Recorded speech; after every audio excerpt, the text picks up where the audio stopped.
Good afternoon. I'm Claytee D, and I'm here this afternoon with Dr. Margarita Bianco. Margarita, tell me a little bit about yourself. Hi, thank you. I'm an associate professor in the School of Education and Human Development at the University of Colorado, Denver. I'm a teacher educator and a longtime educator myself. In fact, this is my 50th year as an educator, so I'm super excited to continue this really good work. So Great, thank congratulations. you. Yeah. Wonderful. So, you have a program that I want to talk about.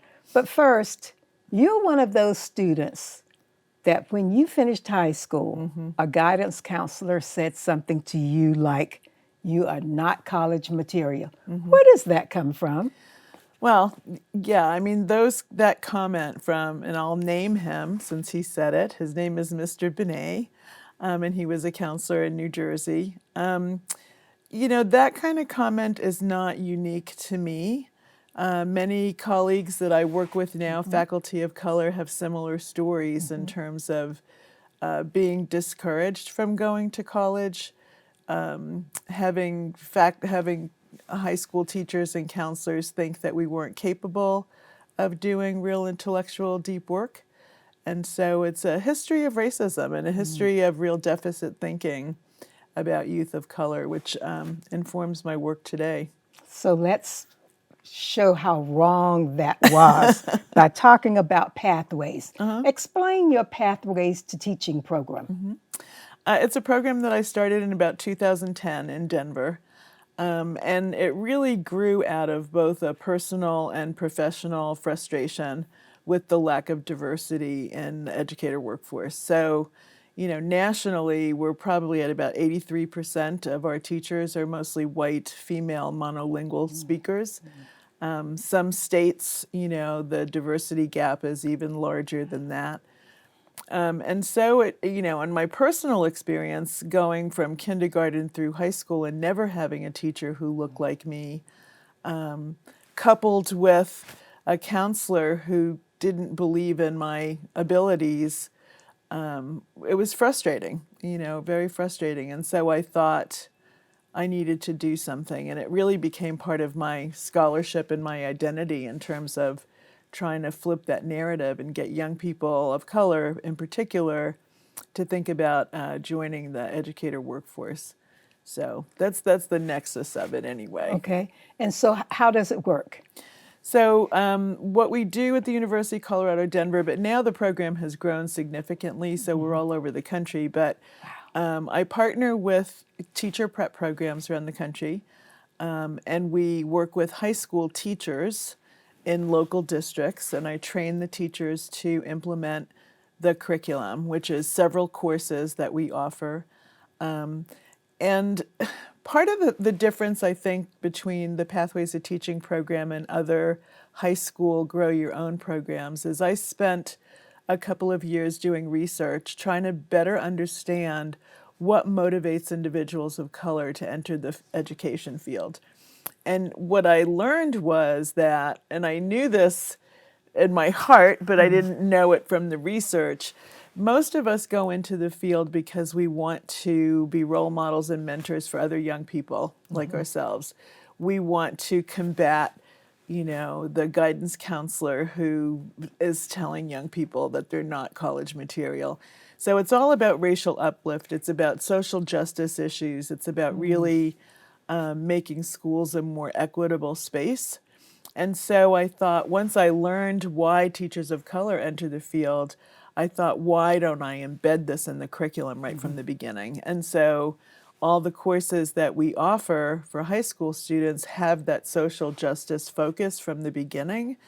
And so we're gaining more interest from young people to come back to a system that's really failed them, right? So we're asking them to come back and fight it and fix it and make it a better place.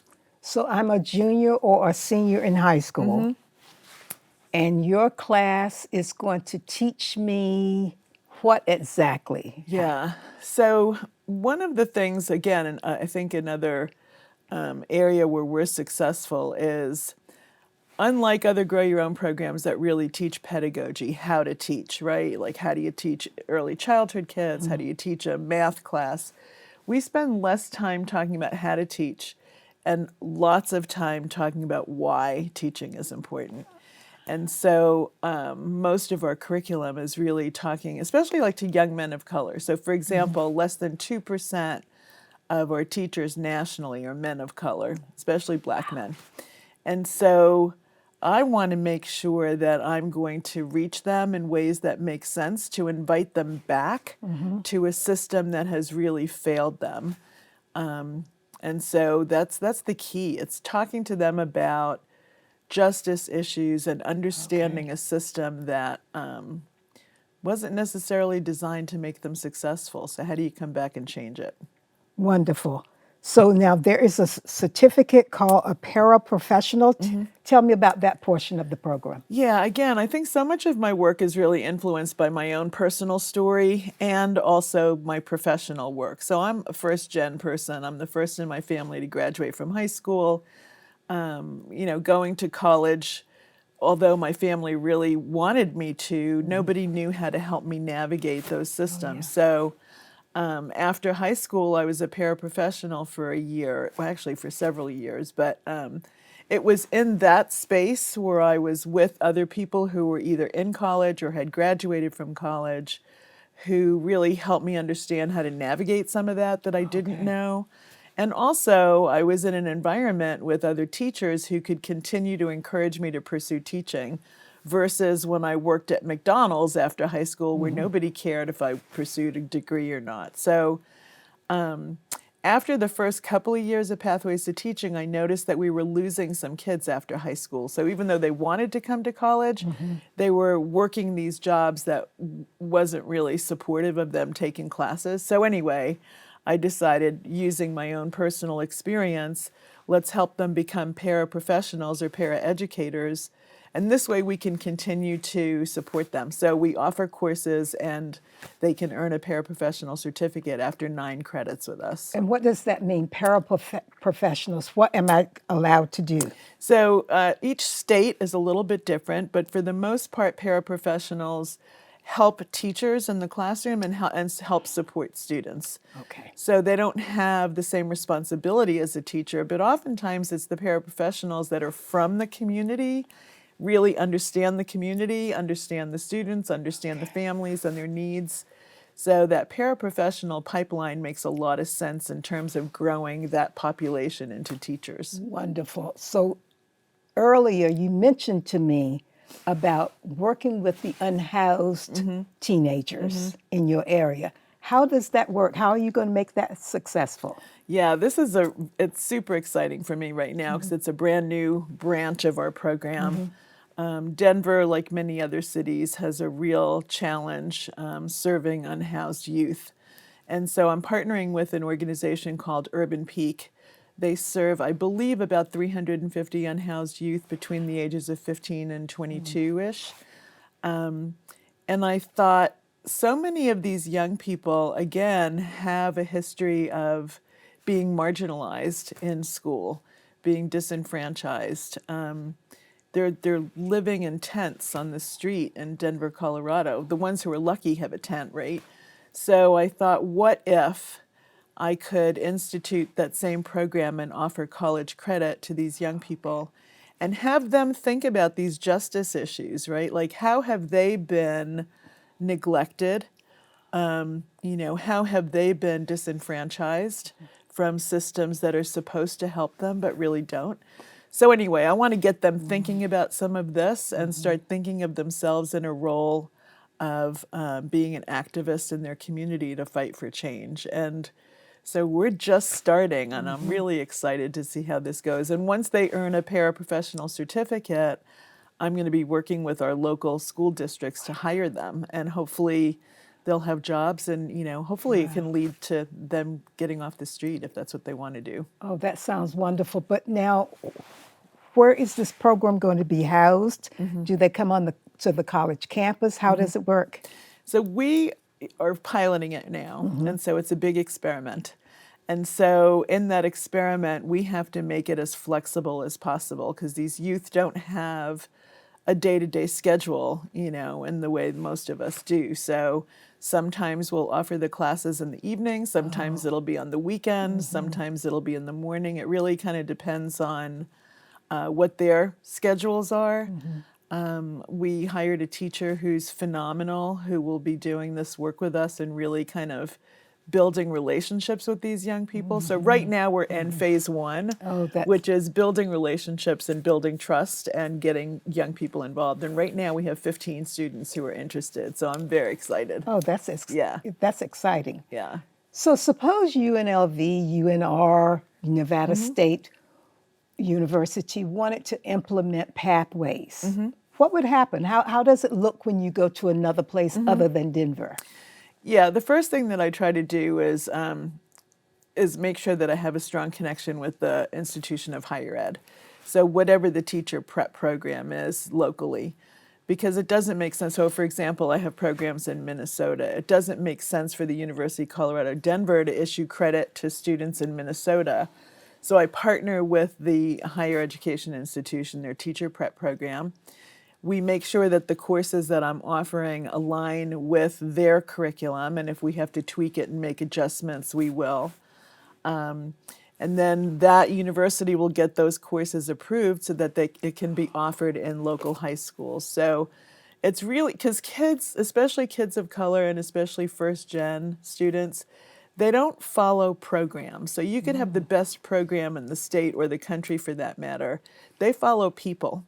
So if there's a faculty person, especially if it's a faculty person of color or somebody who has a lived experience similar to theirs, and forms a connection with the students, students will want to go to whatever institution they're at. It doesn't really matter the program. They want to follow the people, the person that they've connected to. So anyway, I try to encourage the faculty to be a real strong presence in the schools that they're serving. And so that means that faculty have to be invested in wanting to make this successful and meet the students where they are in their community, not necessarily assuming they have to come to the campus for that. Okay.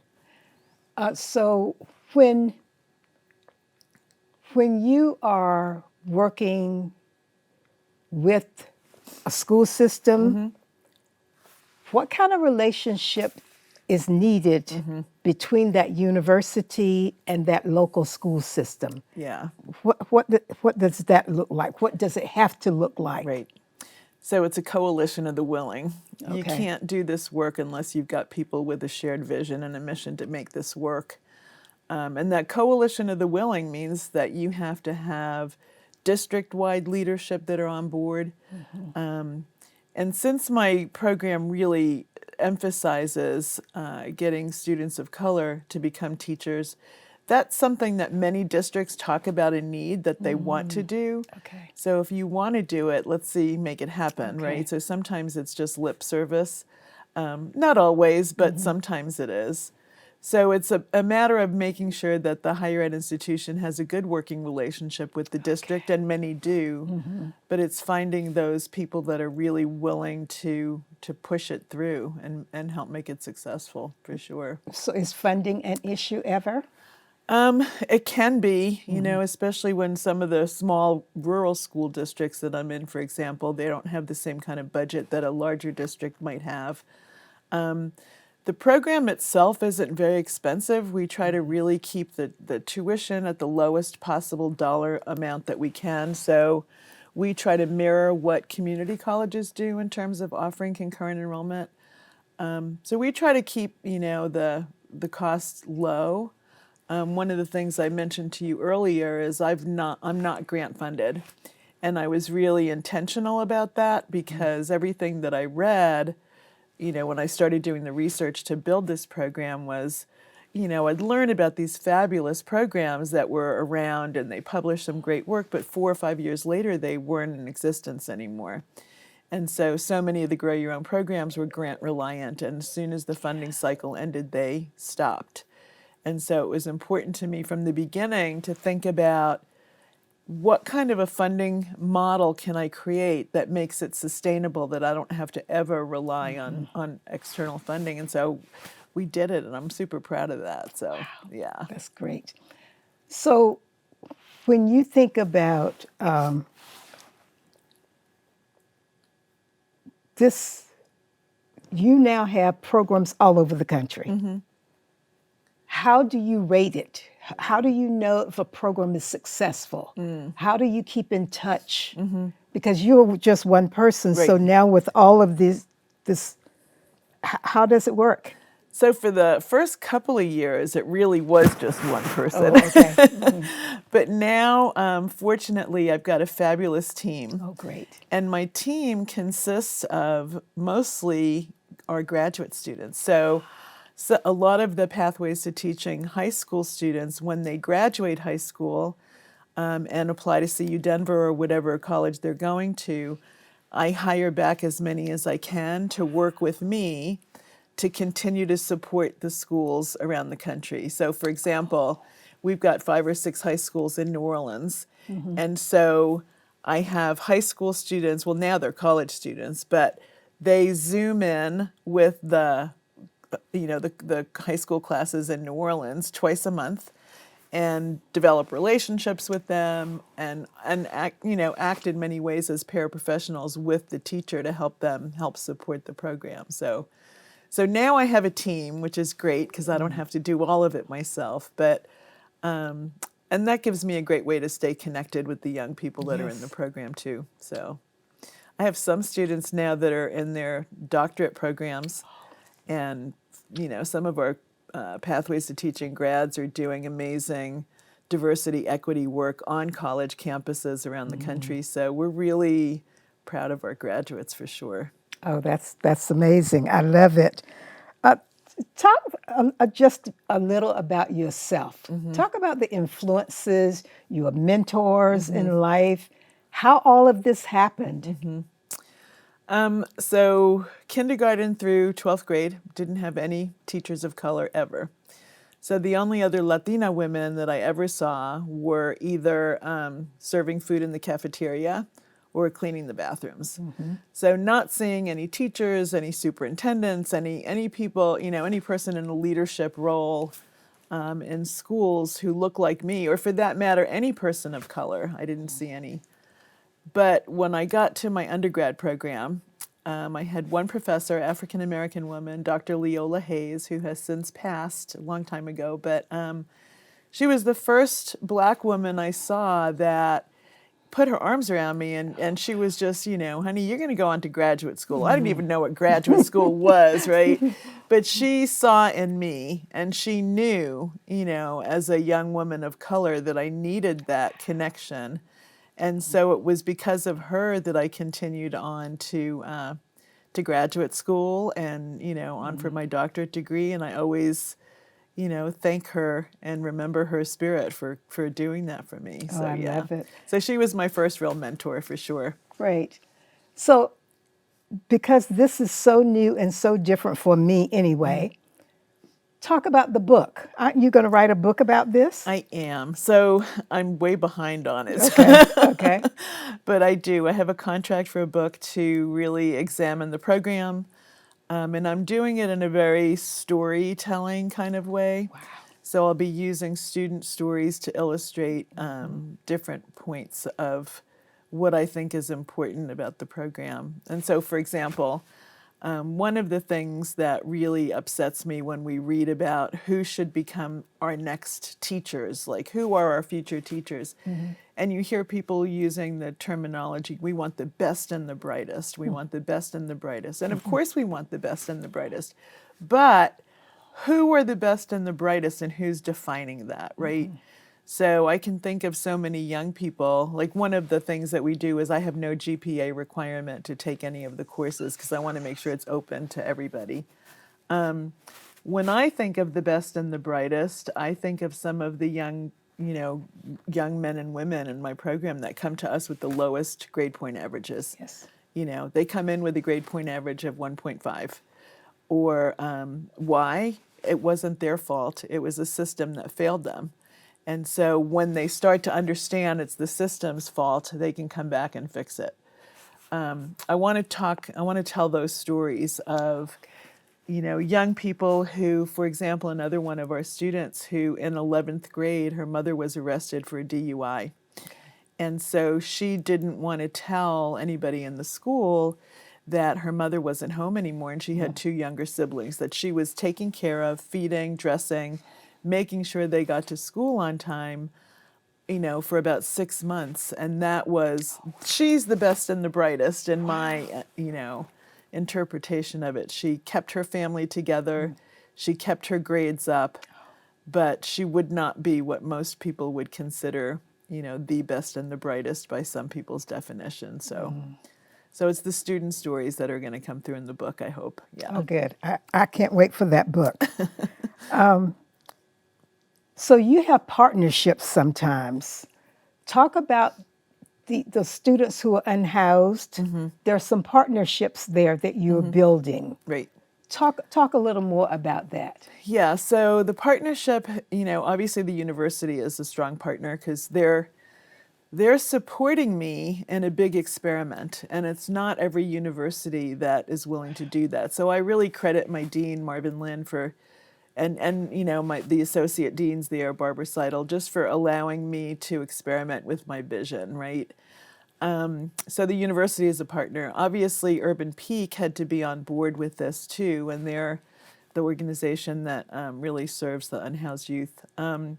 So that partnership, it takes time. It's that coalition of the willing. You have to build trust. I want organizations to make sure they recognize that I'm not in this to exploit anybody. This is a story that needs to be told, but obviously I need people's participation in the storytelling. So for right now, and then the school districts, because I want the school districts to come back and hire these youth. So Good. that's it. Yeah, so we've got those 3 partnerships for now. So talk about your next steps. What cities are you looking at? Who are you talking to right now to move your program into those areas? Yeah, I don't do a lot of, I probably should do more, but I don't go out seeking partners. Oh. At this point, partners are seeking me. Wow. And so, that's great. I just don't Yes. have the time to go to every city that I'd like to be in. I'd love to be in Chicago, for example, and I have colleagues there, so I probably should nurture those relationships and make it happen.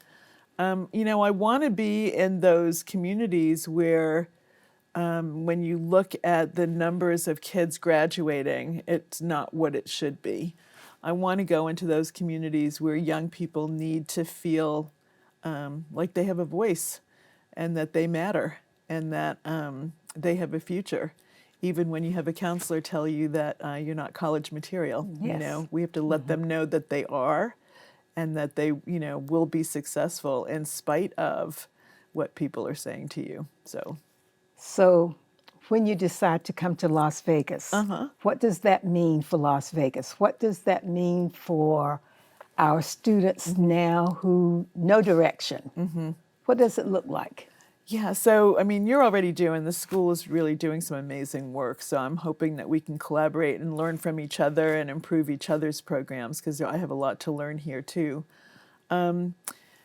One of the things, in fact, when I met with some students this morning, we were talking about one of the themes that we saw. We watched some of the videos that are available on the Pathways to Teaching website so that you can go and watch some students tell their story. But one of the things that the folks that I met with this morning noticed is that there was this common theme. All of the students said, I now have a purpose, right? So part of it is making sure that students understand that they do have a purpose, right? And helping them find it and helping them enact it and helping them figure out the way to get there. But, that they do have, that their lives matter and that their story, their lived experience can certainly help them be excellent educators. Oh, that's great. So training an educator from your standpoint is not as difficult as we try to make it sound. Is that true? No, I think that teaching is a really hard job. Okay. And I think that as a teacher educator, our work is tremendous. And, the things that we have to help our pre-service teachers understand is so important. It's not just about, of course we want to make sure that our teachers are expert in the content that they're teaching. Yes. Whether it's a subject matter or a grade level. So that's obviously really important. But beyond that, especially given that so many of, my students and other teacher ed faculty, most of our students are white, middle class females. And while many people come into teaching with really good intentions, and they really want to contribute to communities that are different from their own, they need to learn more about the communities they serve. And they have to really understand the communities they serve. And that's why, I'm such a believer in grow your own programs, because I'm bringing you, I'm in this community. I know this community. I'm the expert here.